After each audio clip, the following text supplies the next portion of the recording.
क्या शोले मूवी आपने देखी है? आई एम श्योर आपने जरूर से देखी होगी। और क्यों ना देखी हो, हमारे देश की one of the finest movies में से एक है। और इतनी बड़ी ब्लॉकबस्टर है जिसकी कोई लिमिट नहीं है। सदियों से वो मूवीज हम कई बार देख चुके हैं, लेकिन आई एम श्योर आपको ये नहीं पता होगा कि उसमें जो जय और वीरू की जोड़ी थी वो अंत में क्यों टूट गई। क्यों उसमें जो जय था वो मृत्यु को प्राप्त हो जाता है और वीरू जो है वो बच जाता है। आई एम श्योर आपको इसकी बात नहीं पता होगी, इसके बारे में नहीं मालूम होगा। आज मैं वो खुलासा आपके सामने करने वाला हूँ।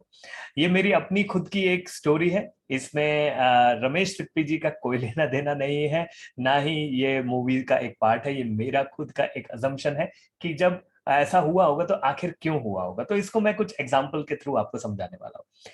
तो जैसा कि आपको पता है, बहुत साल पहले रामगढ़ करके एक गांव हुआ करता था और वहां रहा करता था एक बहुत ही खौफनाक डकैत जिसका नाम था गब्बर। और गब्बर के बारे में तो हम सभी जानते हैं। लेकिन गब्बर ऐसा क्यों था, क्या उसने ऐसा किया, ये भी आपने मूवी में देखा होगा। उसने ठाकुर की पूरी परिवार को मार डाला और ठाकुर जब उससे रिवेंज लेने गया, बदला लेने गया, तो उसने ठाकुर के दोनों हाथ काट दिए। और ऐसा उसने क्यों किया? क्योंकि ठाकुर जब पुलिस वाला था तब उसने गब्बर को पकड़वा दिया था। तो ये तो स्टोरी हम सबको पता है। तो जब ठाकुर बदला लेने की कोशिश करता है तो वो दो छटे हुए बदमाशों को बुलाता है जिनका नाम होता है जय और वीरू। और जय और वीरू जब गांव में आते हैं तो बड़ा धूम मचाते हैं और उनको लगता है हम बहुत जल्दी यहाँ से चले जाएंगे, लेकिन कहीं ना कहीं वो ठाकुर की स्टोरी से इंस्पायर हो जाते हैं, उससे अटैच हो जाते हैं और तैयार हो जाते हैं ठाकुर को अपना बदला लेने में मदद करने के लिए। लेकिन ठाकुर उनको कुछ ज्ञान देता है उसके जाने से पहले कि भाई आप जाके गब्बर को पकड़ो, उसको जिंदा उसके पास लेके आओ। उसके पहले आपको क्या पता होना चाहिए? भाई ठाकुर बुद्धिमान तो था, पुलिस वाला भी रह चुका था, तो उसे मालूम था कि गब्बर को पकड़ने के लिए क्या क्या करना होगा। तो उसने दोनों को समझाया कि गब्बर जो है वो बहुत ताकतवर है और उसको पछाड़ने के लिए आपको स्ट्रेंथ और स्टेमिना बहुत अच्छे से रखना पड़ेगा। तो दोनों ने बोला हाँ बिल्कुल, ये बात तो सही है। और वो जेल से आ रहे थे जहां उन्हें रूखी सूखी रोटी मिला करती थी, तो ताकत शरीर में कहाँ से आएगी? आप जानते हैं, जब हम रूखी सूखी रोटी और ऐसे ही कुछ खा लेते हैं तो हमारा पेट तो भर जाता है, लेकिन हम कहीं ना कहीं ताकतवर उतना नहीं बन पाते, हम जल्दी थक जाते हैं। तो ठाकुर ने उन दोनों को प्रोटीन के बारे में समझाया है। जी हाँ, प्रोटीन एक ऐसा इंपॉर्टेंट मैक्रोन्यूट्रिएंट है जो हम सभी को जरूरत होती है, लेकिन 10 में से 9 इंडियंस को वो मिलता नहीं है ठीक मात्रा में।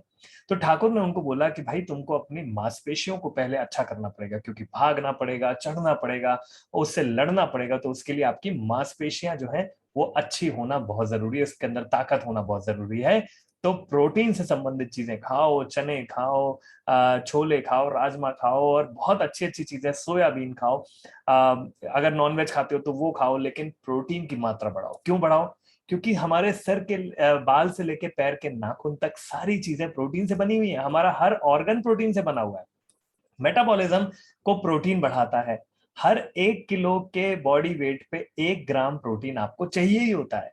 और इसके साथ साथ प्रोटीन आपको यंग रखता है, एनर्जेटिक रखता है, आपकी स्किन के लिए बहुत अच्छा होता है, आपके इम्यून सिस्टम के लिए बहुत अच्छा होता है, आपकी रिकवरी के लिए बहुत अच्छा होता है।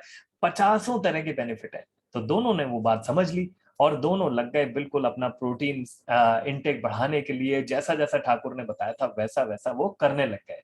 और देखते ही देखते वो लड़ने भी लग गए। लेकिन जब वीरू, दूसरी चीज जब मूवी में आती है, दूसरा कैरेक्टर आता है, वो है बसंती।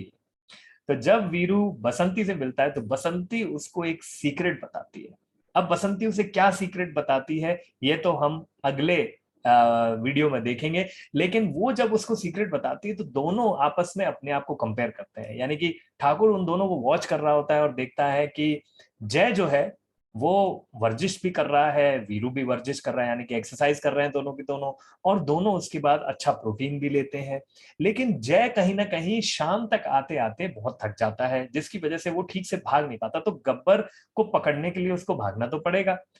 ठाकुर को ये डर लग रहा होता है कि ये क्यों नहीं कर पा रहा है परफॉर्म। और वीरू को देखो, वीरू तो अगर एक्सरसाइज करने के बाद भी उसको आप देखेंगे तो वो और 4 घंटे दौड़ने के लिए रेडी है। लेकिन जय जो है वो थक जा रहा है और वो कोने में बैठ के पेड़ के नीचे माउथ ऑर्गन बजाने लग जाता है।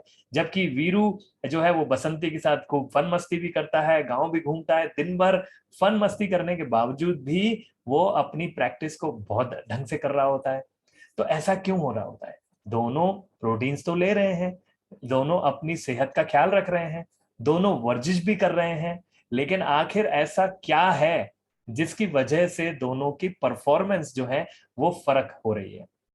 तो ये बात हम आपको बताने वाले हैं कल की वीडियो में। तो कल की वीडियो को ध्यान से देखिएगा। कल मैं आपको ये कहानी का जो एक्चुअल सार है वो बताने वाला हूं कि क्यों जय जो है वो मृत्यु को प्राप्त हो जाता है और उनकी जोड़ी टूट जाती है, और क्यों वीरू बच भी जाता है, गब्बर को पकड़ भी लेता है और उसको हवाले भी कर देता है। तो देखते रहिए दोस्तों। अगर आज की वीडियो आपको अच्छी लगी हो तो इसको लाइक जरूर करें, चैनल को सब्सक्राइब करना ना भूलें और बेल आइकन को भी दबा दें ताकि आपको नोटिफिकेशन जल्दी से मिलते रहे कोई भी नई वीडियो के। कल का वीडियो बहुत खास होने वाला है। कल हम ये रिवील करने वाले हैं कि क्यों जय की मृत्यु हुई, क्यों जय प्रॉपरली अपनी एक्टिविटी को नहीं कर पाया, और दोनों जब सही चीज कर रहे थे तो फिर गड़बड़ कहाँ थी, ये भी आपको पता चलेगा। Thank you very much. मिलते हैं कल के वीडियो में।